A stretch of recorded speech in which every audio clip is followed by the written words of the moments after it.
I was the last child born in Edgemont at home. After that, everyone was born in a hospital or something. And now I have the distinction of sleeping within 6 feet of where I was born. Not many people get that opportunity, you know.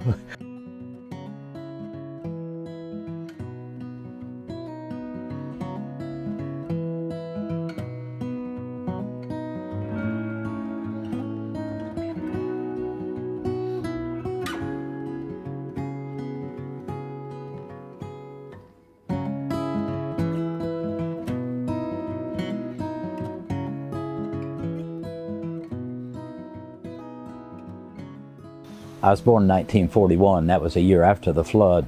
My parents lived across from a store down there. They lost their home. That was a year before I was born in the 40 flood. They lost everything, and they bought the property here and lived here, up here where the flood wouldn't get them again, because the flood didn't touch up this lake.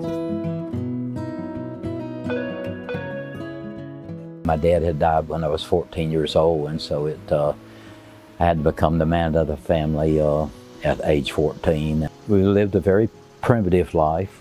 My mother cooked with wood, we heated with wood. My mother used a scrub board doing the washing. We had the one-room schoolhouse, which was down across from in front of the store down there on the other side of the creek.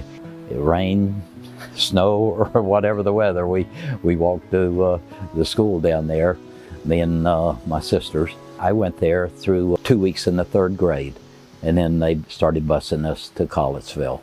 Activities that we did, summertime, it was either fishing, we had our chores too, and making trails through the woods, enjoying nature. We were close to that. There was quite a few kids and families in Edgemont at that time. It's changed now. It's more just a getaway home to most people, you know. I'm the only one that is around at this time or owns a home here of the original people that was in Edgemont in the 50s and into the 60s. And I get the pleasure of enjoying the place of my birth. I went to Florida after I finished high school. I was just 16 when I finished, and luckily in the first week there I was able to find a job in a photo lab, which I love photo work, and I learned that and then became a father. And about 8 years later I was able to go into business myself as a photographer. It was a good life. I could never ask for any better life.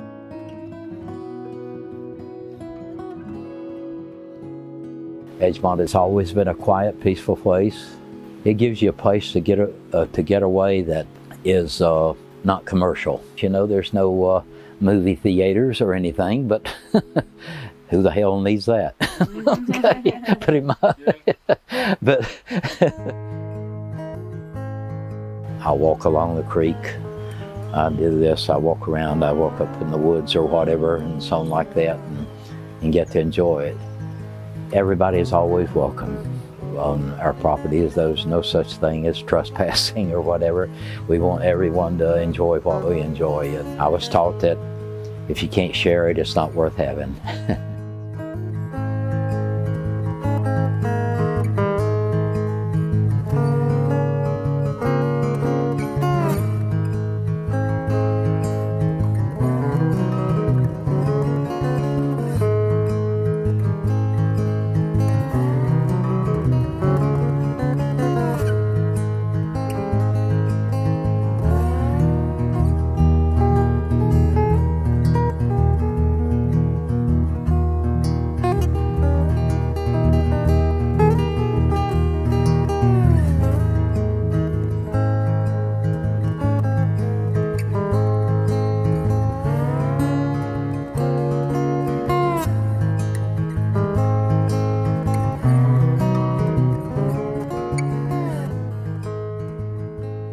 Dickie Coffey was my grandpa's brother.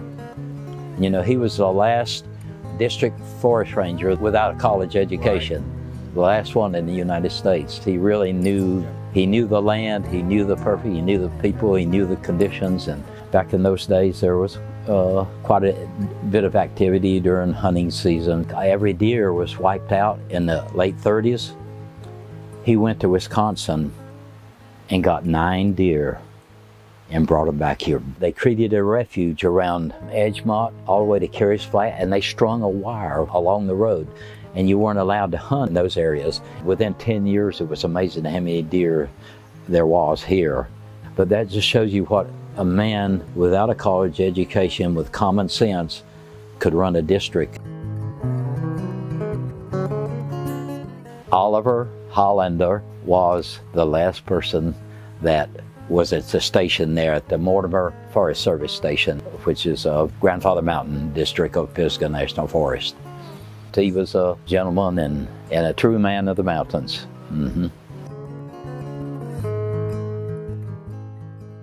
My dad was in the CCC camp down there. He worked for the Forest Service after back in the days before they closed off here, they did what they called TSI work, rooting out the bad and sort of marking timber and different things like that. And upkeep and looking after it, they sort of nurtured nature. And it became, you know, they mostly just showed up maybe to mow or clean up around the building down there.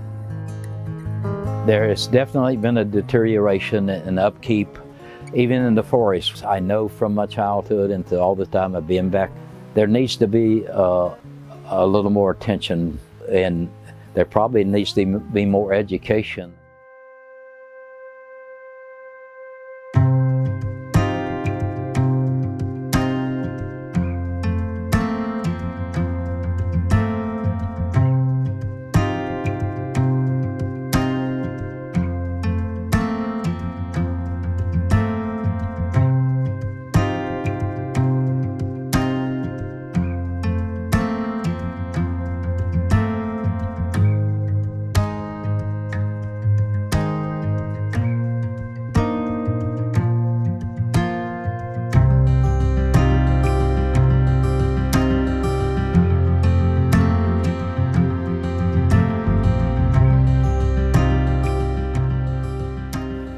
As a child, I couldn't stand it when I saw a can or a bottle thrown down by the road, you know? I would say we've probably cleared out at least 200 plus tires today. Free mattress! All right, good job. Takes the people that know the area and are associated with the area to really know what to do. Collectively, it's much better than individually to get things done. I know what it takes to grow, you know, and get people involved, and what you're doing there is a good start to an ultimate difference. We should all love each other as a neighbor and as God's creations, and take care of the creations and not let our waste be just thrown around, but respect the creation, the river, the creek, and protect it. And if we all do that way, what a better world we'll have. Love one another and care for one another, and everything will fall in place. And I am so blessed to be here. You know, my heart is here. Edgemont is a special place, and we want to keep it that way.